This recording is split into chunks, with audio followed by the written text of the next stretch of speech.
Hello viewers, আমরা সকালে এখন বাজে 10:28 আমরা নাস্তা খাইতে বের হয়েছি। আজকে ঈদের চতুর্থ দিন, আজকেও দেখতেছি যে দোকানপাট বন্ধ, খুব একটা খোলা পাচ্ছি না।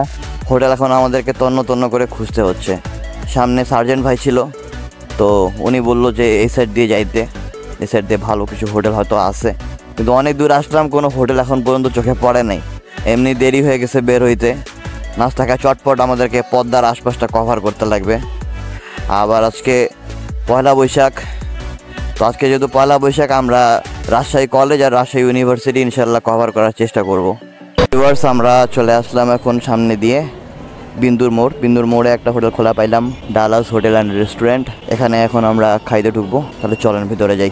আমরা এখানে কারো কাছে পারমিশন না নিয়ে এখন আমরা লুকাই ভিডিও করবো, আর হালকা বলতে আপনাদেরকে জানানোর চেষ্টা করবো যে এখানকার খাবার দাবার কেমন, সকাল নাস্তা এখানে আদৌ খাওয়া যাবে কি না। আমরা এখানে অর্ডার করছি হচ্ছে পরোটা, ডাল আর ডিম। চেহারাগুলো একটু দেখা যায়।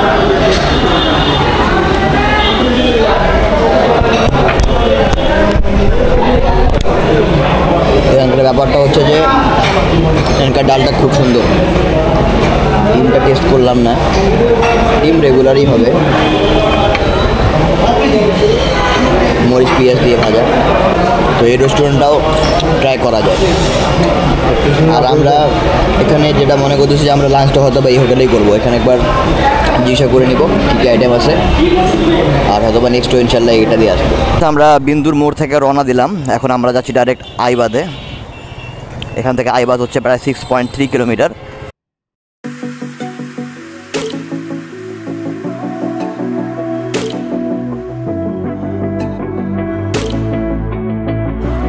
এই যে গেট ঢুকতেছি আইবাদের, ঢুকে গেলাম।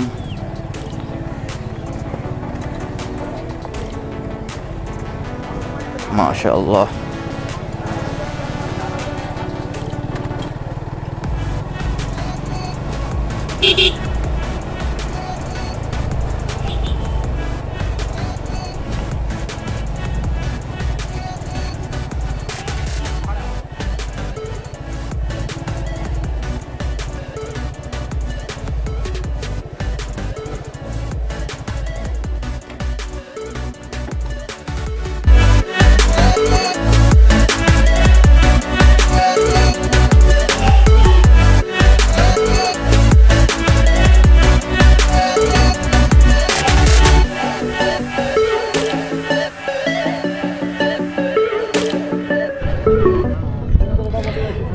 ভিউয়ার্স, ঘুরতেছি এখন আইবাদে। আইবাদের সব কিছুই সুন্দর লাগলো, যেটা খালি খারাপ লাগলো যে এখানকার ময়লা আবর্জনা। পার্কটা এত সুন্দর কিন্তু ময়লা আবর্জনা দিয়ে পরিপূর্ণ। জায়গাটা পরিষ্কার রাখলে ভালো লাগতো। আমরা এই যে আইবাদ, এখানে মাঝখানে পদ্মা নদী, আর ওই সাইডের কিছু এরিয়া বাংলাদেশের, আর তারপরে হচ্ছে ভারতের সীমান্ত। আমরা এখন আইবাদ কভার করলাম, এরপরে আমরা এখান থেকে যাচ্ছি হচ্ছে টিবাদে। টিবাদ এখান থেকে 2.8 কিলোমিটার ডিস্টেন্স, গুগল ম্যাপ অনুযায়ী 8 মিনিট লাগবে। তো ওখানে যাই আমরা ছোট্ট একটা ব্রেক দিব, তারপর আবার নেক্সট ডিস্টেন্সগুলো কভার করবো। চলে আসলাম টিবাদে, আর 600 মিটারে ডিস্টেন্স দেখাচ্ছে। ভিউয়ার্স, এখন বাইক সামান্য পার্ক করে আমরা এখানে যাচ্ছি টিবাদ কভার করতে। কম্পেয়ারিং টু লাস্ট 2 ডেজ আজকে মনে হয় ভিড় বেশ কম।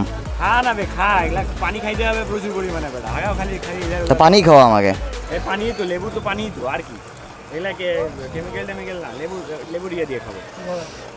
লেবু 3টা। মামা, এটা কি নদীর পানি? এই যে এটা হচ্ছে টিয়ের মাথা, টিয়ের ডান হাত, টিয়ের বাম হাত।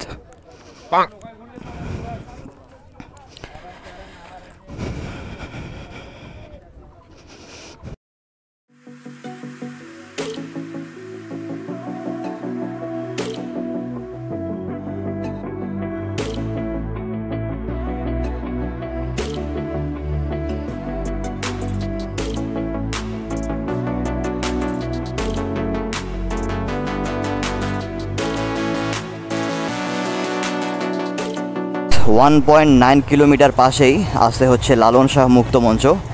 টিবাদ ক্রস করে যাওয়ার পর আমরা সোজাসুজি এখন ওখানেই চলে যাচ্ছি। ভিউয়ার্স চলে আসলাম মুক্ত মঞ্চ। এখানে মনে হয় কোনো কনসার্ট হবে, কনসার্টের প্রিপারেশন চলতেছে, সাউন্ড সিস্টেম সেট আপ করতেছে। এই হচ্ছে কিছু ভিউ।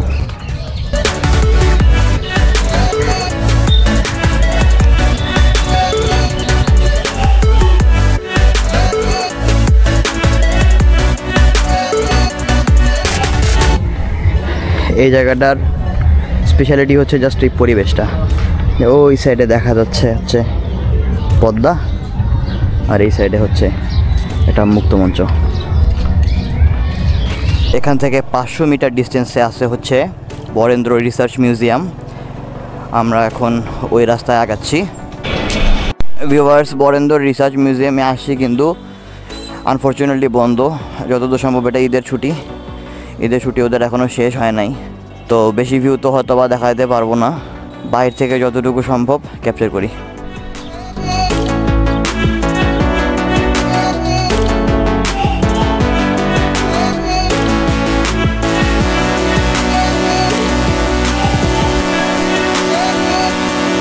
জানা তো ছিল না যে বরেন্দ্র মিউজিয়াম আজকের দিন বন্ধ থাকবে, নাহলে হয়তো বা এই জায়গাটাতেও আসতাম না। ঈদের ছুটি এখানে এখনও শেষ হয় নাই। এখন এখান থেকে চলে যাচ্ছি রাজশাহী কলেজ।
আমরা এখন এখান থেকে চলে যাই রাজশাহী ইউনিভার্সিটির দিকে। ভিউয়ার্স, রাজশাহী কলেজ থেকে রাজশাহী ইউনিভার্সিটির ডিস্টেন্স হচ্ছে প্রায় 4.8 কিলোমিটারের মতো। ভিউয়ার্স, চলে আসলাম রাজশাহী বিশ্ববিদ্যালয়।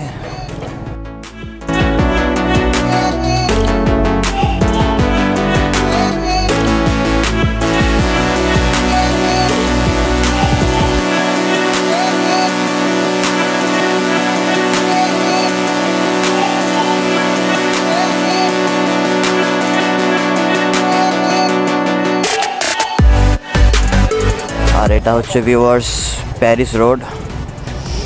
ভিউয়ার্স, এই রোডটার একটা হিস্ট্রি হচ্ছে যে এই গাছগুলো যে দেখতে পাচ্ছেন এগুলো সব প্যারিস থেকে আনা। এই গাছগুলোর নাম অনুসারেই এই রোডটার নাম রাখা হয়েছে হচ্ছে প্যারিস রোড। তো এই রোডটা ইনশাআল্লাহ পুরাটাই নিব, তারপরে দেখি যে আর কোন কোন জায়গায় যাওয়া যায়। চেষ্টা করব যত বেশি জায়গা কভার করা যায়, রাজশাহী ইউনিভার্সিটি তত বেশি জায়গাগুলোই কভার করব।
আমরা এখানে একটু রেস্ট নিলাম, এখানে একটু শরবত টরবত খাইলাম।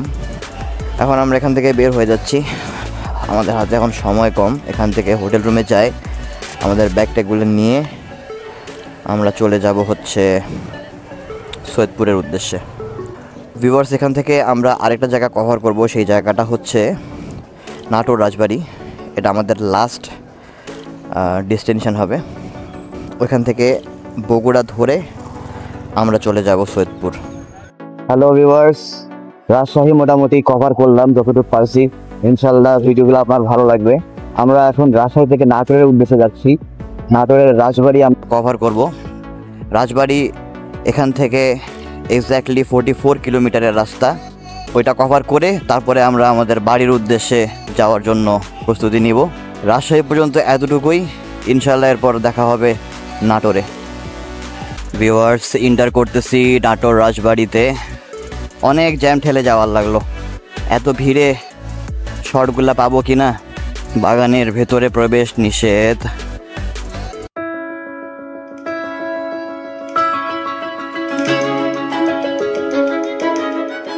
অষ্টাদশ শতকের শুরুতে নাটোর রাজবংশের উৎপত্তি হয়। 1706 সালে পরগনা বানগাছির জমিদার গণেশ রায় ও ভবানী চরণ চৌধুরী রাজস্ব প্রদানে ব্যর্থ হয়ে চাকরিচ্যুত হন। দেওয়ান রঘুনন্দন জমিদারিটি তার ভাই রামজীবনের নামে বন্দোবস্ত নেন। এভাবে নাটোর রাজবংশের পতন হয়।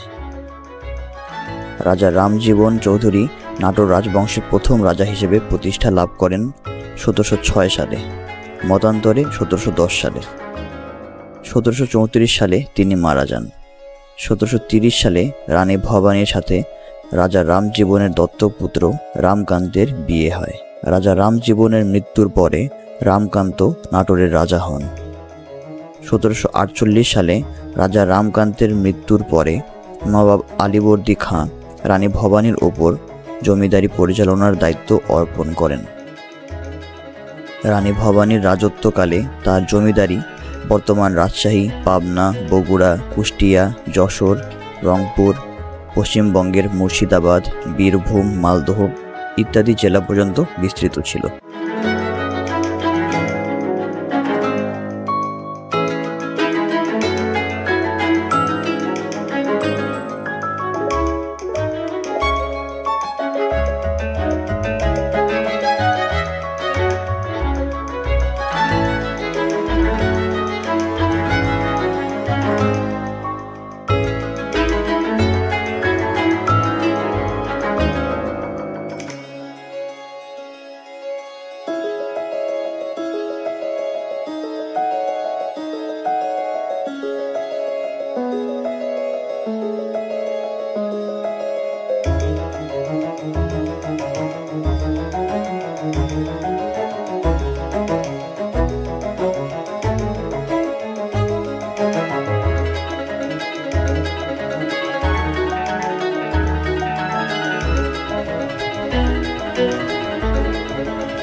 ভিউয়ার্স, আমরা রাজবাড়িটা ঘুরলাম। তো আজকের ব্লগ এতটুকুই। এখন আমরা ডাইরেক্ট চলে যাব আমাদের বাসা সৈয়দপুরে। ইনশাল্লাহ আমার ভিডিওটা আপনাদের ভালো লাগবে, আর আশা করি আমার চ্যানেলটা আপনারা সাবস্ক্রাইব করে আমাকে সাপোর্ট দিবেন। তো আজকে এতটুকুই।